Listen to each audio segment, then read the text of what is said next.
Is your 2011-2014 Kia Rio key fob failing? A dead battery is the most common culprit.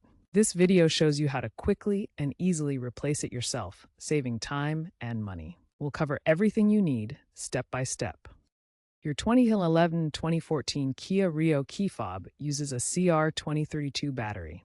This is a common coin-cell lithium battery that provides reliable power for the fob's functions. The CR2032 is widely available at most drugstores, supermarkets, and online retailers for under $5. To ensure optimal performance, make sure to purchase a high-quality brand for longer battery life. You'll only need a few simple tools for this replacement.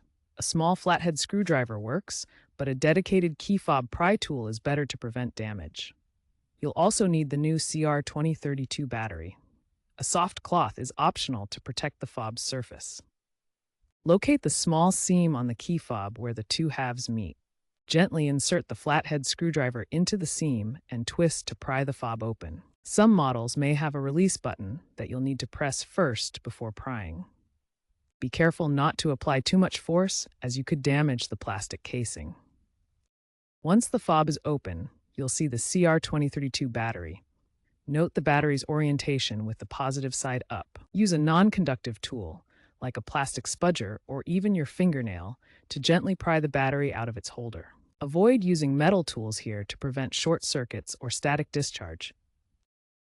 Insert the new CR2032 battery into the holder, ensuring the correct polarity with the positive side facing up. The battery should snap easily into place. Double-check that it's securely seated to ensure proper function. Now test the key fob by locking and unlocking your Kia Rio to ensure it's working properly. If the key fob doesn't work, double-check the battery polarity.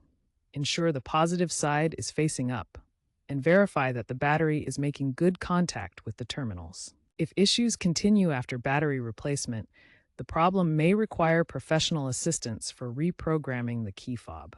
Finally, remember to recycle your old battery responsibly to protect the environment.